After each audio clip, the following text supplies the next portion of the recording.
A'a Zubairu. A'a Amadu, wannan wani irin rashin aikin yi da nuna sai na budo kana yake damun ka. Ban fahimce ka ba. Ya baka fahimce ni ba, tun ɗazu kana ta yawo da baro, kai baka je ka zubar da sharan nan ba. Ina ta neman inda doka ta tanadar ne domin in je in zubar da sharan nan, amma kai a ina ka zubar da naka. Tab tintin ma an je na zubar da na kofan gidan baba magaji azare. Amma kai baka kyauta ba, tsohon na ganka ma kuwa? Ina wallahi bai ganni ba. Ko ya ganka ko bai ganka ba, abin da kai ba daidai ba ne. Domin abin da za ka gane, bai zama ko ina a dinga zuba shara, a zubar a lambatu, a zubar a rami, a zubar a magudanin ruwa, shi kenan kullum mu dai ba yadda za mu sai dai mai abin da zai bata. To saboda haka ya kamata mutum ya yi abin da zai daidai. Kai ba komai ba ma irin cututtukan nan ma da muke samu, zazzabin cizon sauran nan da kuma sauran cututtuka, yau kwalara gobe kwalara, shi kenan dai ko ina gari ya zama juji matarar shashashu, ba abin da za a yi sai dai kawai mu cuci kanmu.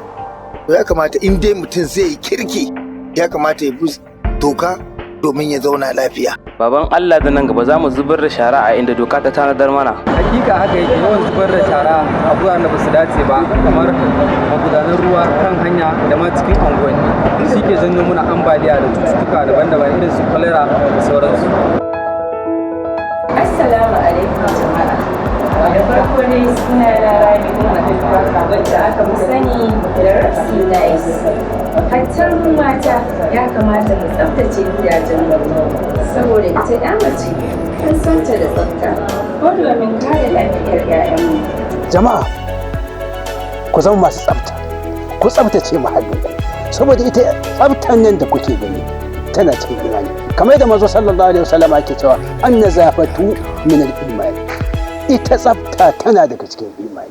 Don haka a tsaftace muhalli, a tsaftace gida, a tsaftace gurin kwanciya, ruwan sha, abin da za a ci, don kaucewa waɗannan miyagun cututtuka barkatai da ba su da iyaka. Don haka mu tsaftace muhallinmu, mu kiyaye, mu bi doka, mu zubar da shara inda doka ta tanadar. Ko a addinance tsafta abu ne mai kyau, gwamnati ta tanadar mana inda za mu zo mu zuba shararmu. Don haka mu daina zubarwa a cikin angoyi da inda bai dace ba. Mota za ta zo ta ɗauke wannan shara ta je ta zubar a inda ya kamata. Don haka mu kiyaye, mu kiyaye, mu kiyaye. Wannan sako ne daga kungiyar shirya fina-finan Hausa ta jihar Borno, wato Borno State Artist Filmmakers Association, BAFMA, Mirror of Society, karkashin jagorancin hukumar tsaftace muhalli, Commissioner of Environmental, wato Injiniya Kabiru Wanori.